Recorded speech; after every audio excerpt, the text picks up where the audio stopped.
pero estamos retrasados. Así que discúlpenme si quiero seguir avanzando. ¿Ya? Vamos a hablar de un tema que es poco frecuente, pero cuando ocurre tiene 30% de mortalidad. O sea, ¿qué quiere decir? Que cuando se presenta, de 10 personas, 3 mueren por esta causa.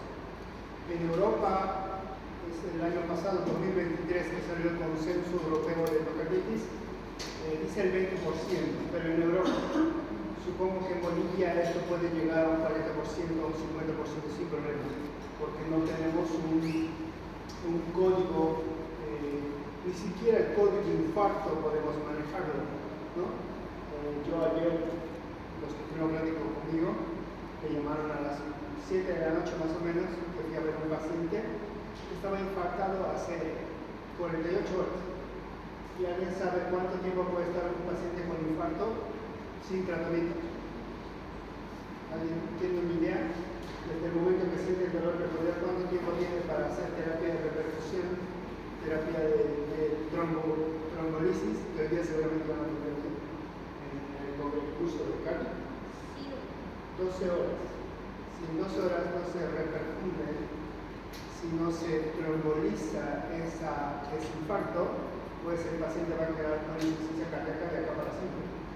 Y no es más, incluso puede hacer shock cardíaco y morir de esa causa, ¿no? Lo mismo pasa en endocarditis. Si no tenemos un equipo de endocarditis, un equipo de manejo de endocarditis, la mortalidad del 30% puede subir al 50, al 60 sin problema. ¿Qué quiere decir eso? Que de 10 pacientes con endocarditis, 6 pueden morir. Ahorita lo normal es 30, pero eso es en Europa, ¿no? Entonces es importante saber manejarlo. ¿Qué es la endocarditis? El prototipo típico es una vegetación que es una masa de plaquetas, fibrina, microorganismos y escasas células inflamatorias. Como ustedes pueden ver, las cuerdas tendinosas, una válvula, ¿no? Puede ser la válvula anterior, parece, pero con sus respectivas vegetaciones, ¿no? Vegetaciones a nivel del válvula. En 1964 se detectó las primeras episodios de endocarditis en válvulas nativas con protésicas, en el endocardio mural. Yo no he visto endocarditis en el muro del corazón, tampoco he visto en pacientes con defecto septal o dispositivo cardíaco permanente, como el marcapaso transitorio, que es un dispositivo intercardíaco permanente, que eso no se mueve de ahí. Y a finales de 1980 el panorama fue con mayor realce. ¿Debido a qué? Debido a válvulas cardíacas protésicas, o sea que los recambios valvulares son muy frecuentes. Un recambio valvular mecánico, un recambio valvular puede ser biológico, pero son frecuentes. También los marcapasos intracardíacos ya se colocan cada semana. En el obrero, por lo menos cada semana, hay 2 marcapasos que se colocan. Y cada semana, cada martes, se opera válvula. Cada martes colocan válvulas cardíacas, cada martes colocan válvulas cardíacas biológicas o pueden ser mecánicas, y los catéteres, dispositivos de catéteres colocamos todos los días. Entonces, a partir de 1980 se disparó el tema de la endocarditis, ¿no? Continúa siendo desafiante el tema de la endocarditis con una tasa de mortalidad general del 30%. Esto es clave, porque si queremos saber cuánta gente muere por endocarditis, vamos a decir 3 de 10 personas, el 30% fallece. De 100 personas, 30. De 1000 personas, 300, ¿no? Esa es la tasa de mortalidad. Esto es un resumen de lo que es endocarditis, ¿no? Tenemos por un lado lo que es la válvula nativa, ¿no? De afección de válvula nativa o de afección de válvula protésica. Esto es más frecuente, válvula protésica, para gérmenes más resistentes y de válvula nativa para gérmenes menos resistentes, ¿no? Como siempre, a veces les digo en la práctica, siempre para tratar a un paciente, identifiquen si el paciente tiene factores de riesgo para gérmenes resistentes o tiene factores de riesgo para gérmenes comunes, ¿no? Y cuando hablamos de una válvula nativa, estamos hablando de gérmenes comunes, como un estreptococo, como un estafilococo, ¿no? Y por bacterias gram negativas de un grupo AC, que son bacterias gram negativas de difícil crecimiento. ¿Qué quiere decir eso? Que no crecen en cualquier medio de cultivo. Necesitan serología, necesitan PCR para poder detectar a la Haemophilus, a la Bacillus, Cardiobacterium, Echingella y Shigella. Son difíciles de hacer crecer. ¿Cuáles también son difíciles de crecer? Las neumonías atípicas. ¿Y cuál es el principal de la neumonía atípica? Mycoplasma pneumoniae, Legionella maltófila. No crecen fácilmente. Necesitan medios de cultivo especiales para que crezcan. Lo mismo acá, no vamos a encontrar. Yo por lo menos ahora, que he debido ver más o menos 100 endocarditis, no he visto estos del grupo AC crecer, ¿no? Ahora, en la válvula protésica hay precoz menos de 12 meses y mayor de 12 meses. Cuando es menor de 12 meses tenemos al estafilococo coagulasa negativo, es una bacteria, es un germen resistente, ¿no? Y a los adictos por drogas por vía parenteral, los que se pinchan, ¿no? Entonces tenemos a los de la válvula nativa, tenemos a los de la válvula protésica, tenemos a los adictos que usan drogas por vía parenteral. Y de estos adictos por drogas parenterales, el más frecuente es el Staphylococcus aureus, ¿no? Y lo ideal de esto es que cuando se sospecha de una endocarditis, nosotros necesitamos hemocultivos. Y estos hemocultivos, en el 80% de los casos puede haber crecimiento bacteriano, pero depende de la toma del cultivo, ¿no? Porque la toma del cultivo puede ser con antibiótico previo. La toma del antibiótico puede ser la toma del cultivo puede estar hablando de un paciente que ha recibido tratamiento previo antes de llegar al hospital. Entonces, estos cultivos salen negativos. Es más, yo he debido ver de 20 pacientes con endocarditis, uno positivo, uno de 20. Y esto se debe básicamente a una toma mala de la muestra y se debe al uso previo de antibióticos, ¿no? Entonces,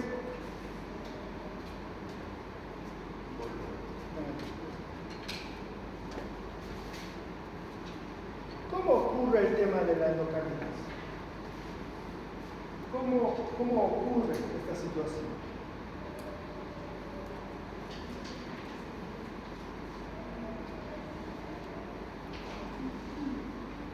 Porque muchos dicen, tiene dolor de muela, caries, y eso se disemina en el cuerpo, llega a las glándulas y se aloja ahí. Y ahí queda.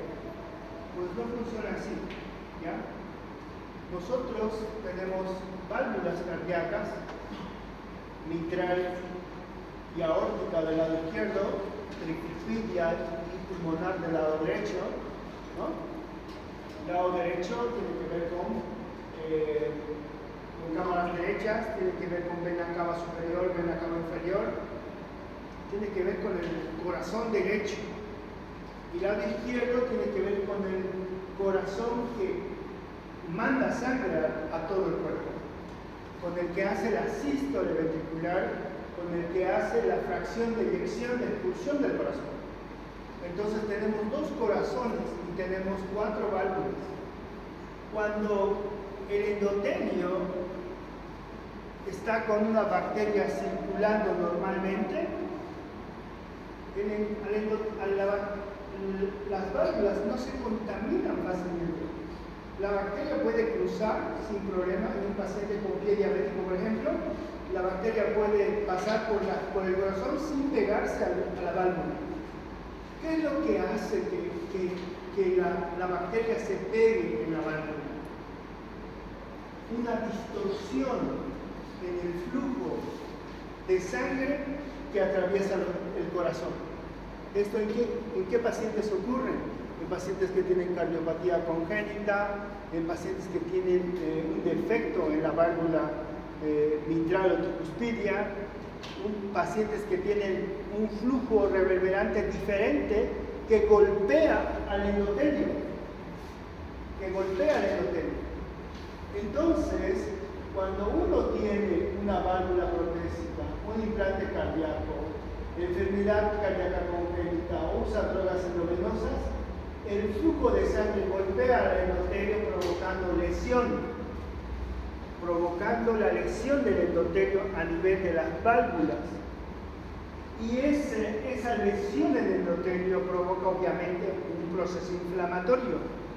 Y ese proceso inflamatorio va a hacer que acudan células de la serie blanca al sitio de lesión y por ende se secreten citocinas como la interleucina 1, 6, 18, factores de necrosis tumoral llamando a la cascada de coagulación y a los factores de coagulación, haciendo que haya un tapón plaquetario de trombogénesis a este nivel.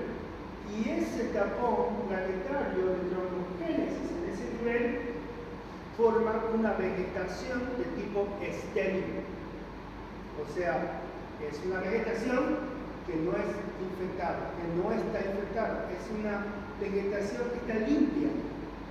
Y esa vegetación está presente en las válvulas por mucho tiempo. ¿Qué necesita esa vegetación que ha ido creciendo por el proceso inflamatorio y por las plaquetas para que se infecte esta válvula? ¿Qué es lo que necesita para que llegue a infectarse?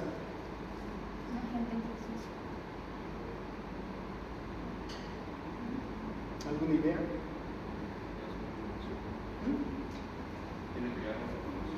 ¿Dónde está mi idea? ¿Cómo se llama? Yamin. ¿Ah? Yamin. Yamin. ¿Dónde es Yamin? Solo sabemos la apellida acá. De capa. En su contacto me sale Yamin. Ah, ¿mira? Él debe estar aquí.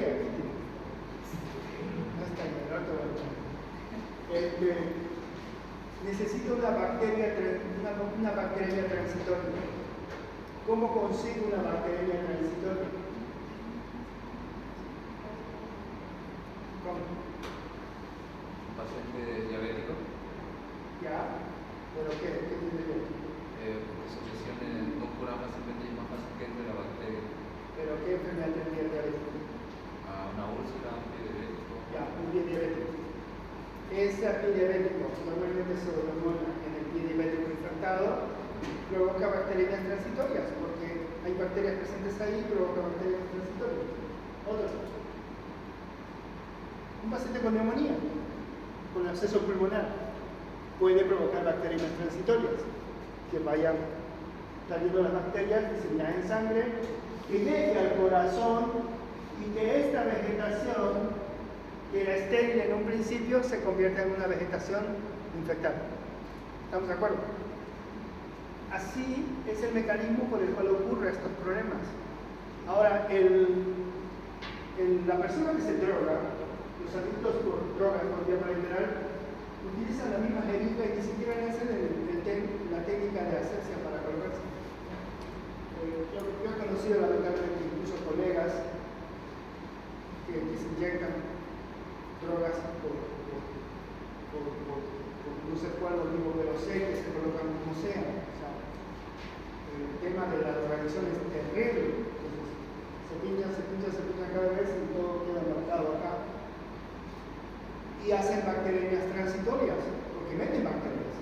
Y esas bacterias están circulando. Basta que llegue al corazón, basta que haya un sistema de inmunodepresión baja para que colonice acá y esto se convierta en una vegetación infectada. Eso es lo que pasa. Eso continúa su crecimiento. Aquí está el problema. Factor hemodinámico, trauma directo, inmunocomplejos, hipercoagulabilidad, provoca un trombo un proceso fibrino-plaquetario y una vegetación estéril. ¿Qué necesita? Una bacteriemia transitoria, ya sea por la piel, el pie diabético que dice el compañero, ya sea en las mucosas, ya sea adictos por drogas por vía parenteral, un foco séptico, cualquiera sea el foco séptico. Por eso cuando nosotros vemos que un paciente con pie diabético llega el pie diabético, nosotros vemos que el pie diabético, hacemos doble arterial de nosotros, de inferior, para ver cuán viables están las arterias abajo, y normalmente están viables hasta por debajo de la rodilla. Entonces decimos, esto no tiene solución, hay que amputar. Y tenemos que pelear con el cirujano vascular todo el tiempo, obviamente, porque el cirujano no quiere amputar, es muy traumático la amputación. Y bueno, al final logramos ganar, lo amputan. Toda la fiebre, leucocitosis, todo tendría que parar, ¿verdad? Porque ya no controló el foco. ¿Qué pasa si no te para la fiebre? No te paran los glóbulos blancos elevados. Continúan con fiebre, continúan con glóbulos blancos elevados. ¿Qué pasó? Endocarditis. Ahí ustedes deben sospechar de endocarditis. Cuando ya controlaron el foco que estaban tratando en un inicio, por ejemplo, una paciente con infección urinaria de un mes de evolución, que ya siente dolor en la espalda, fiebre, náuseas, vómitos, yo dando positivo atrás, hacen un examen de orina, tiene bacterias y aparte tiene biocitos, hacen un cultivo, sale E. coli. Ese momento ustedes dicen, no, esto es más allá, hagamos una ecografía. Hacen una ecografía y dice, riñones aumentados de tamaño con presencia de enfisema en la capa. Ah, no, esto está más grave. Hagamos una tomografía con contraste. Hacen una tomografía y sale absceso renal, ¿no? El lado derecho. Entonces ustedes dicen, bueno, la mayoría de los abscesos renales es tratamiento antibiótico. Entonces hacemos un tratamiento antibiótico 14-21 días, mejora la paciente con antibiótico, supongamos un antibiótico cualquiera, qué sé yo, amoxicilina. Pero el paciente sigue con fiebre, a pesar de que ya vimos en la ecografía que el riñón está mejor, que la orina ya no sale infecciosa, y hacemos un ecocardio y vemos que tiene endocarditis. O sea, se diseminó la persistencia de fiebre en un paciente que ya tratamos, sospechen de endocarditis. Entonces, esta vegetación séptica provoca destrucción valvular e invasión local y hay una clínica cardíaca, ¿no? Si la válvula se perfora o hay un aneurisma en la válvula, hay una vegetación grande que está impidiendo el buen flujo de sangre, va a haber estenosis valvular, va a haber reflujo, ¿no? Va a haber flujo de reverberación. En otras palabras, va a haber clínica cardíaca con aumento de la presión hidrostática y el corazón va a estar encharcado. En otras palabras, el paciente va a tener insuficiencia cardíaca, peor si es del lado derecho, ¿no? También puede provocar embolias pulmonares y sistémicas. O sea, esa vegetación que primero era estéril y que después se convirtió en una vegetación infectada, crece y cuando crece por el mismo flujo que hay en el corazón y el movimiento, se rompe. Y eso provoca embolias pulmonares y sistémicas, metástasis séptica, aneurisma micótico, vasculitis, glomerulonefritis, esplenomegalia, a cualquier órgano. Puede ir al vaso, puede ir al hígado, puede ir al pulmón provocando una neumonía necrotizante grave, puede ir al cerebro provocando ACVs, provocando hematomas intercerebrales, puede ir a donde quiera, dependiendo del lado también, ¿no? Si es del lado derecho, ¿a dónde irá más frecuentemente? Pensemos. ¿Cómo es tu nombre? Luanda. ¿Luana? Luanda. Luanda. Luanda fue mi país. Sí. Hay algunos que no hay ninguna de esas. Si es del lado derecho, ¿a dónde va? ¿Dónde? Pulmón. Pulmón. Bien. ¿No? Si es del lado derecho, va a ir a pulmón. ¿Qué provocaría el pulmón?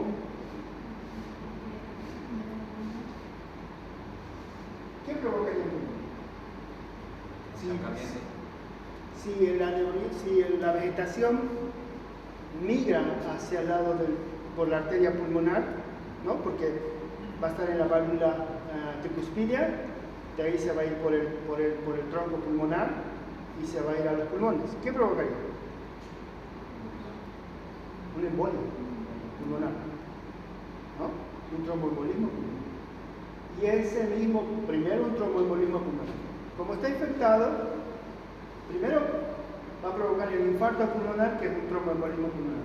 Segundo, como está infectado, va a empezar a colonizar ese lugar donde está quieto y va a provocar una neumonía.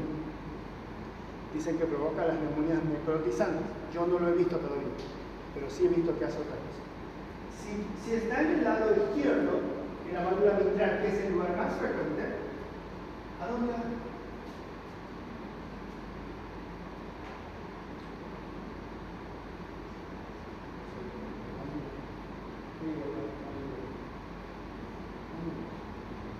Sí, es el lado izquierdo. El lado izquierdo es el lado que manda sangre a todo el cuerpo. Por distancia, sale del tronco de la arteria aorta, hace un callado y en el callado salen varias arterias principales. Una va al cerebro, ¿no? Entonces lo primero irá al cerebro, ¿a provocar qué? Lo mismo, stroke, embolia, ¿no? Y esa embolia primero hará un territorio de ACV y después hará un aneurisma micótico, después hará un absceso cerebral, ¿no? Igual va a ir al riñón, igual va a ir a bueno, esta es una cirugía. Miren aquí, esta es la válvula anterior, esta es la válvula posterior y aquí está su vegetación. Vean acá, la vegetación a nivel, esta es la válvula aórtica. En la posterior está la vegetación. El diagnóstico es por confirmación patológica. Ese es el diagnóstico. Y la mayoría de los casos, los hallazgos son clínicos, microbiológicos y por imágenes, ¿no? Se debe considerar que todo paciente con sepsis de origen desconocido o fiebre, acompañada de factores de riesgo, puede considerarse endocarditis infecciosa, ¿ya? ¿Cuáles son los factores de riesgo? Yo te pregunto en el examen.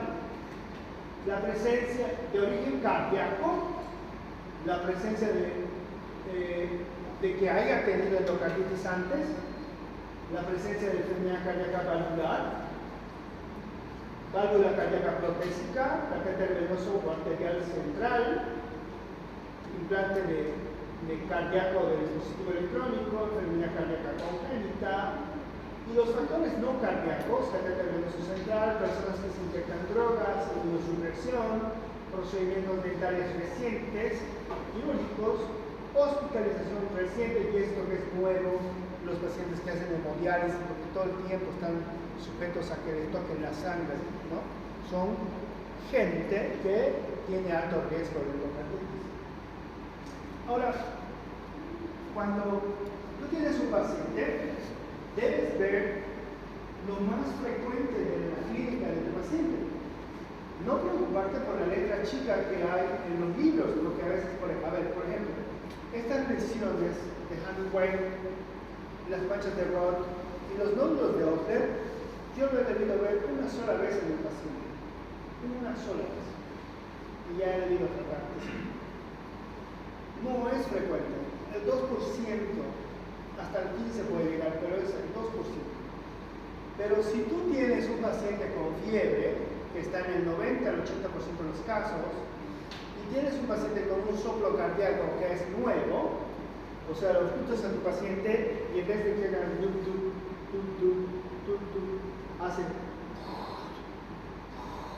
hace un soplo, y tú le preguntas al paciente, ¿usted ya tenía soplo cardíaco?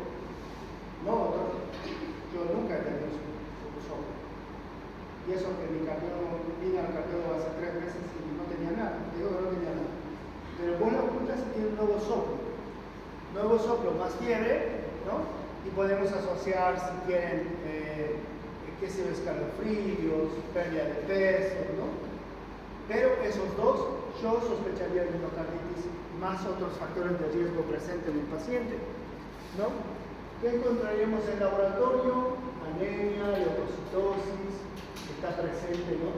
Hematuria microscópica, ¿no? Aumento de la velocidad de microsegmentación y una proteína C reactiva, que en realidad el PCR látex es más importante que cualquiera, ¿no? Complejos simultáneos circulares sobre el centro del complejo sérico. Este estudio lo necesitan conocer porque es el estudio más grande que se hizo sobre endocarditis en Europa. Es el ENDO-EURO. ¿Ya? El ENDO-EURO. ¿Y qué hicieron en el ENDO-EURO? Agarraron todos los pacientes con endocarditis, creo que eran alrededor de no sé, unos 4.000 pacientes. Pero la fiebre estuvo presente en 2.421, haciendo un 77.7% de pacientes que tenían fiebre. De todos los pacientes con endocarditis, la fiebre estuvo presente casi en el 80% en este estudio ENDO-EURO. Insuficiencia cardíaca en el 27%, soplos cardíacos en el 64%. Otros síntomas menos comunes como shock séptico, 6%, shock cardíaco 3%, síncope 2.7%, estas lesiones 3, 1.9, 1.4, para que vean, son lesiones que están muy bajo del promedio, pero sí están presentes. ¿Por qué les muestro esto? Porque el paciente no les va a venir en su primera semana de endocarditis. No va a llegar y va a decir, tengo fiebre, soplo nuevo. Ya va a llegar destruido. A la emergencia va a llegar en insuficiencia cardíaca. Aquí, 27%. Aquí va a llegar. Insuficiencia cardíaca congestiva, va a venir con fiebre, signos de insuficiencia cardíaca, pues congestión, disnea de medianos esfuerzos, disnea de mínimos esfuerzos, ortopnea, va a venir con edemas, va a venir con hepatomegalia, ascitis, indutación vincular, ¿no? Y aparte con fiebre, insuficiencia cardíaca más fiebre, así llegan. No llegan solo con fiebre y qué sé yo. Aparte que para poder escuchar un soplo tienes que estar entrenado. Primero tienes que saber bien el latido normal para después poder escuchar un soplo y tú diagnosticarlo. La mayoría no lo hace hasta ahora, entonces requiere entrenamiento, ¿no? Para poder. Así que cuando van a la práctica, siempre ausculten a un paciente, ¿verdad? Y auscultenlo entre ustedes, auscultense o ausculten a sus familiares, porque necesitan saber el latido normal para poder diagnosticar un soplo o una arritmia, ¿no? Necesitan escuchar bien. Y si ustedes saben bien el latido normal, cuando escuchen algo raro rápido se van a dar cuenta que es algo distinto de lo que están escuchando. Entonces, presentaron complicaciones embólicas sintomáticas a nivel hospitalario, 25.3%, complicaciones cerebrales 11.3%, esplénicas 5.7%, pulmonar 6.4%, renal 2.5% y hepática 0.5%. ¿Ya? También hay anomalías de conducción, como por ejemplo el bloqueo auriculoventricular de primer grado, del 8%, bloqueo auriculoventricular de tercer grado, 2.8%. Yo supongo que estos bloqueos ya es de fase donde el paciente está re mal, ¿no? Absceso paraventricular, el 11.8%. Entonces tenemos los criterios de TUC modificados. Uno, hemocultivo positivo, ¿no? Dos, ecocardiografía. Ecocardiografía positiva. Son dos criterios mayores: hemocultivo positivo y ecocardiografía positiva. El hemocultivo. ¿Cómo se debe tomar el hemocultivo? Habíamos dicho que se toma de los dos brazos. Se debe tomar 3 hemocultivos con diferencia de 30 minutos a 1 hora cada uno. y deben ser positivos, porque quiere decir que la bacteria está circulando en la sangre y al tomarlos, pues tiene que estar presente en todos los cultivos de la bacteria.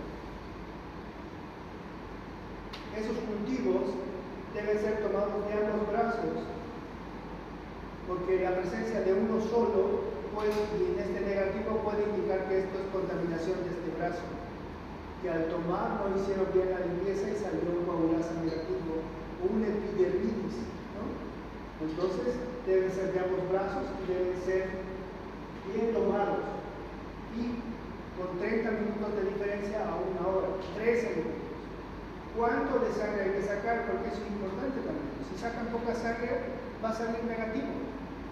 Entonces, es importante que la cantidad de sangre sea 10 ml como mínimo. En total serían 30 ml, ¿no? Entonces, 10 ml como mínimo tiene que ser. Y el ecocardiograma está indicado en todo paciente con factor de riesgo, con fiebre, con soplo nuevo, y hay que hacer un ecocardiograma. Hay dos tipos de ecocardiograma. Uno es ecodoppler transtorácico, que se le hace con el doppler acá, se le hace mirando por acá, por el tórax, y el otro ecocardio es ecocardio transesofágico, que se lo hace como endoscopía, metiendo una camarita por acá, y mediante el esófago, a la altura del esófago, entre 2 y octava torácica, se puede mirar el corazón a través del esófago. ¿Cuál es más sensible? Obviamente que el transesofágico, pero no está disponible en cualquier lugar. En cambio, el ecotrastorácico está disponible hasta portátil, podemos hacer, ¿no? Entonces hay que pedirle primero el transtorácico. Si sale positivo a orientación del transtorácico, no necesitamos pedirle el transesofágico. Pero si el paciente tiene clínica, tiene factores de riesgo y en el transtorácico no ven nada, ahí hay que pedir el transesofágico para descartar definitivamente que no hay un endocarditis en el paciente, ¿ya? Pero normalmente con el transtorácico ya vemos visto la medicación. Si no se ve ninguno de los dos, hay que esperar una semana y volver a hacer un ecocardio para descartar definitivamente que el paciente pueda tener una lesión a nivel del corazón. Criterios menores, ahí los tienen. Consumo de drogas o factores predisponentes, fiebre, fenómenos vasculares, fenómenos inmunitarios, evidencia en un hemocultivo positivo. O sea, también si tenemos hemocultivo en un solo frasco positivo, hay que tener en cuenta, ¿no? Si tiene toda la clínica, no hay que descartarlo de en sí. Entra como un criterio menor. Entonces, endocarditis definitiva, 2 criterios mayores, un criterio mayor y al menos 3 criterios menores, o 5 criterios menores. Es el diagnóstico definitivo. Posible, un criterio mayor, o 1 o 2 menores, 3 o 4 menores. Y descartable que no cumple con ningún criterio de endocarditis definitiva o posible durante el ingreso o tiene algún diagnóstico alternativo. Esto, definitiva, posible y descartada, se los voy a preguntar.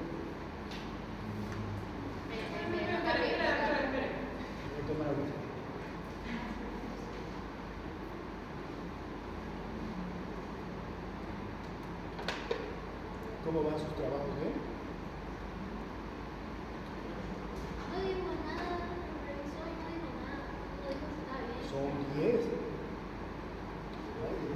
10, son hartos. Ahí en mi tiempo libre empiezo a revisar. Pero ya se lo voy a devolver. Esto un poco para los lugares que son afectados por los émbolos sépticos, ¿no? A nivel de los órganos.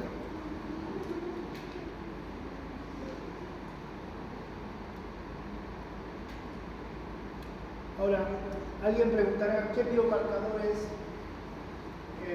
tenemos para el endocarditis? No hay biomarcador. Para el infarto, ¿cuál es el biomarcador?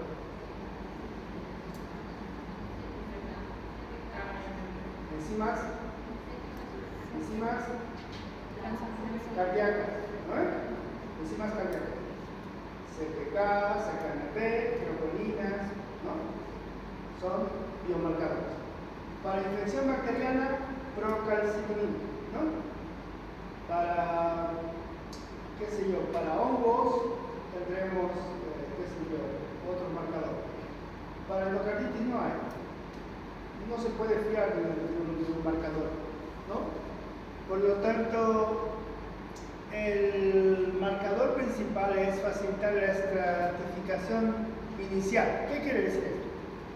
Que si yo tengo clínica de endocarditis y pido una procalcitonina, por ejemplo, que es un factor, que es un biomarcador de inflamación y de infección, si me sale alta, confirma el alta sospecha de una infección. Si tengo el PCR látex cuantitativo y le pido y está el corte normal es 6, me sale 300. Me confirma que esto está verdaderamente en una superinflamación. Entonces, si me sale la proca alta, que el corte es 0,5 y me sale una proca de 10, estamos frente a una superinflamación en primera instancia y con la proca positiva, pues podría ser una infección. Entonces, mucho ojo con los biomarcadores que nos avisan que hay una infección y hay una inflamación. Esta es la guía 2023 de endocarditis. El nivel de evidencia verde, clase 1, indica que hay muchos estudios aleatorizados, randomizados, que establecen que esta medida es de verdad eficiente. Ahora, cuando es B, quiere decir que no. O sea, cuando es 2, perdón. Clase 1, clase 2, que no tiene muchos estudios. El eco transtorácico está recomendado como técnica de imagen de primera línea ante la sospecha de endocarditis infecciosa, evidencia clase 1. El eco transesofágico está recomendado en todos los pacientes con sospecha clínica de endocarditis infecciosa y los resultados negativos o no concluyentes del eco transtorácico. El eco transesofágico está recomendada para los pacientes con sospecha clínica de endocarditis infecciosa y válvula cardíaca protésica con dispositivo intracardíaco, ¿no? Entonces, estas son las evidencias que hay de la guía 2023 de endocarditis para aplicar el eco transtorácico y el eco transesofágico. Ahora, ¿qué hay de nuevo? ¿Qué es lo nuevo de la endocarditis? Lo nuevo de la endocarditis es ecocardiografía transtorácico en 3D, que me permite ver cómo la válvula tiene un reflujo acá de sangre y me lo muestra de manera clara. Es lo nuevo. En una primera imagen nos mostraría solamente blanco y negro y nos mostraría la vegetación si está a nivel de la válvula. Pero esto ya nos muestra flujos reverberantes de sangre en una ecocardiografía 3D. Y acá, de la misma forma, en una tomografía de reconstrucción por emisión de positrones, igual podemos ver el anillo con presencia de vegetación.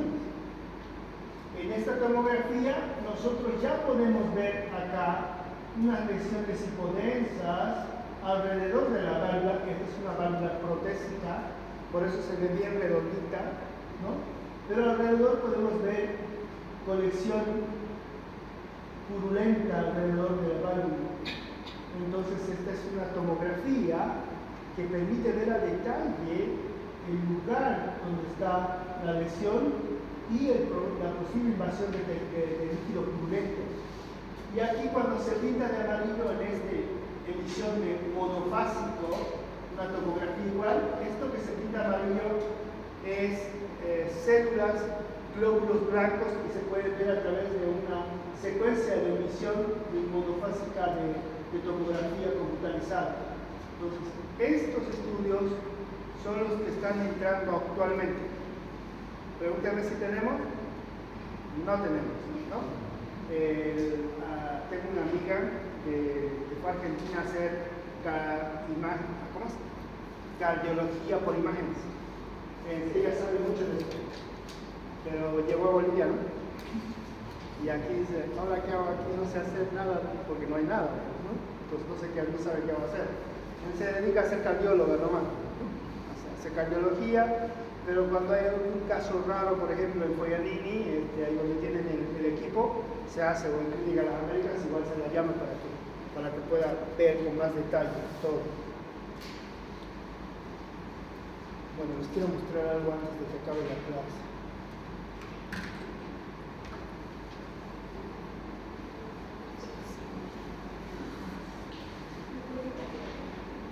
Yo sé que su mente está en su fiesta. Doctor, ¿Ah? ¿será que se puede apagar el aire? Claro, no sé, yo no tengo control.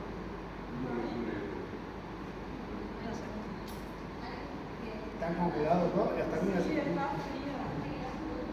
Este es un paciente del 2016, era mi paciente, tenía 27 años, era cajero en el Hipermax, pero antes trabajaba como constructor de baterías.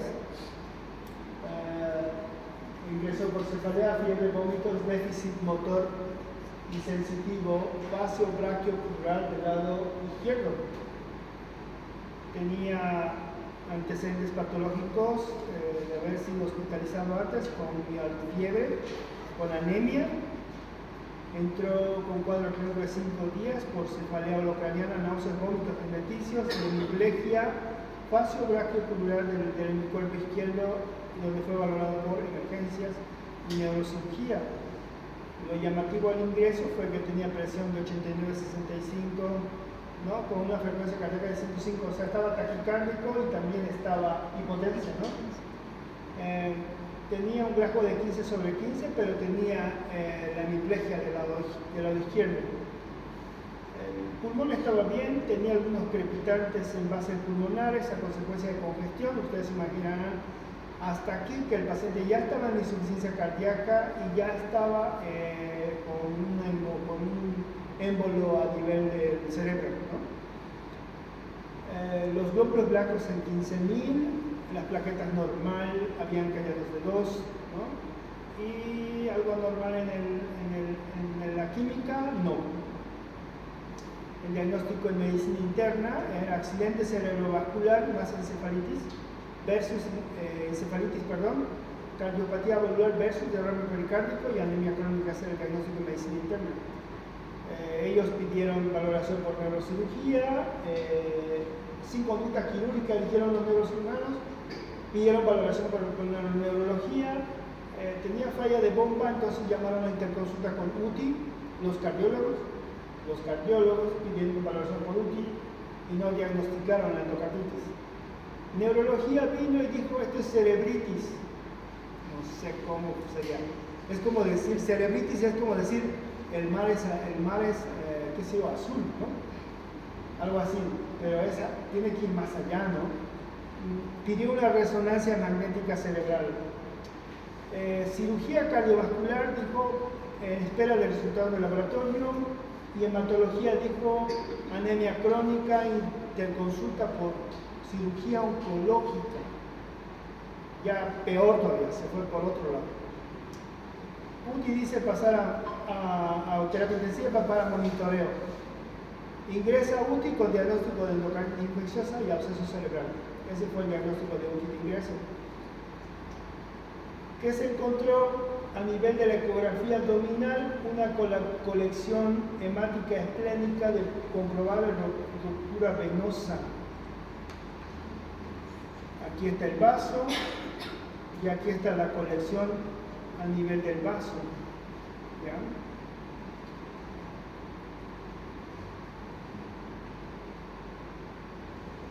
En la TAC sin contraste, ustedes pueden ver esa lesión, ¿la ven? No marca, ¿no? Vean la lesión acá. Una lesión grande.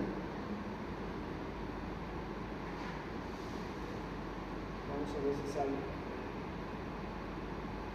Aquí lo puedo ver acá, porque ustedes lo pueden ver ahí. Está medio raro.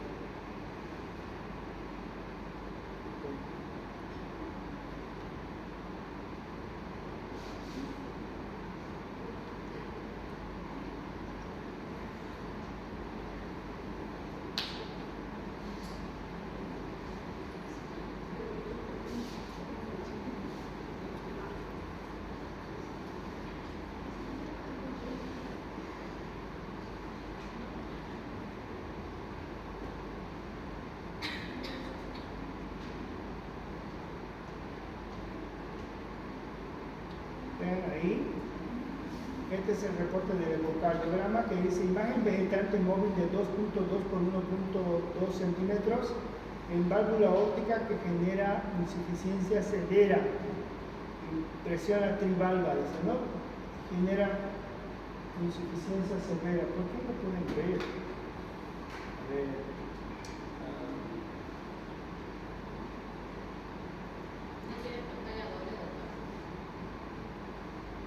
Cambiar. Ahora sí, ¿no?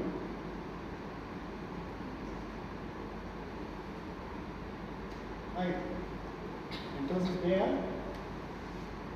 cómo la imagen está vegetante grande a nivel de la válvula aórtica. Esto es ventrículo izquierdo, aurícula izquierda, tracto de salida de la aorta y ahí está la válvula. Aquí se ve grande.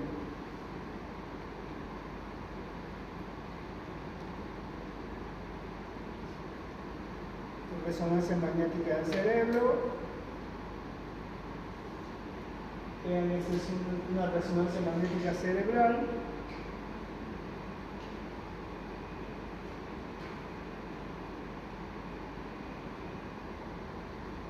Aquí está la lesión. Ese es un absceso pequeño que aparece en la resonancia.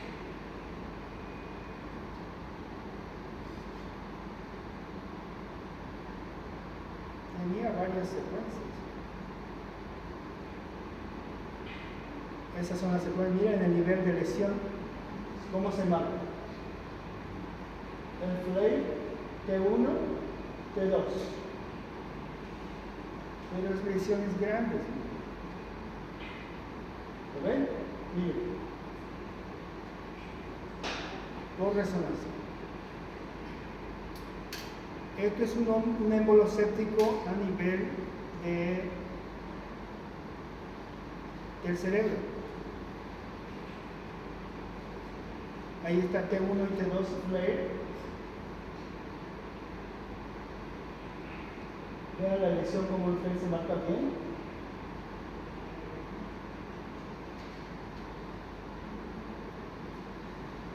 Bueno, se hace la valoración por estos señores de acá.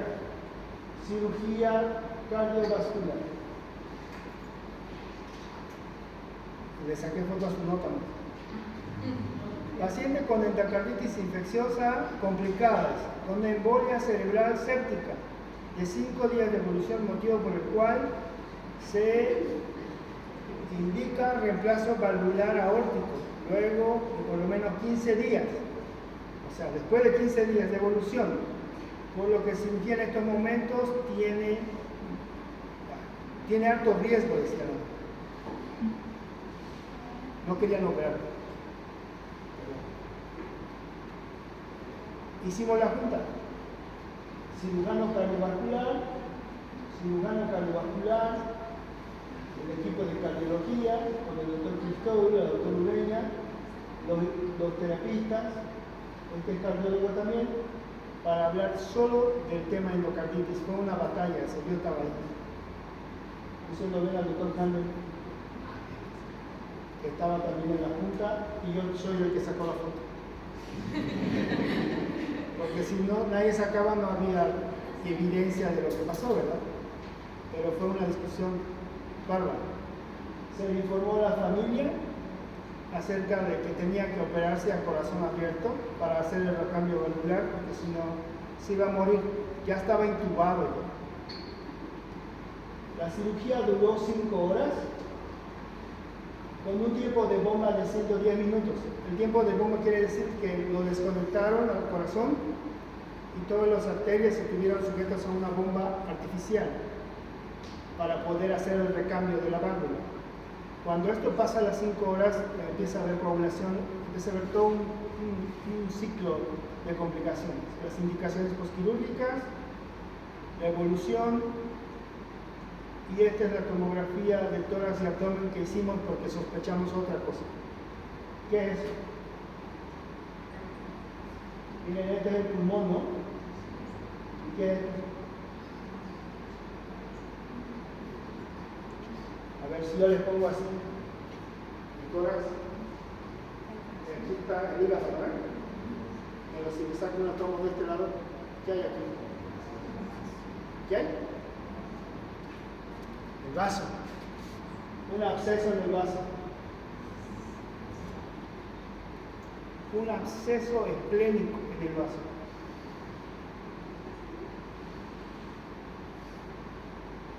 Ahí está. Está medido incluso. 63 milímetros por 75 en este corte. Y acá se ve más bonito el vaso con su absceso, ¿no? Entonces, ¿qué se le colocó? Se le colocó un drenaje percutáneo, porque no vamos a sacar a estas alturas de estos años, sacar el vaso, ¿no? Antes se lo sacaban, ¿no? Se colocó un drenaje. Lo malo que el cirujano percutáneo, en vez de poner bonito el drenaje, se hizo un nido ahí de drenaje, ¿lo ven? Pero sacó la lesión purulenta. Y está el paciente con su corazón abierto y con su tórax abierto. Él se fue a su casa, hasta ahora estoy en contacto con él, trabaja normal, con su válvula que se escucha como suena. Bueno, chicos, sé que es viernes y su cuerpo lo sabe.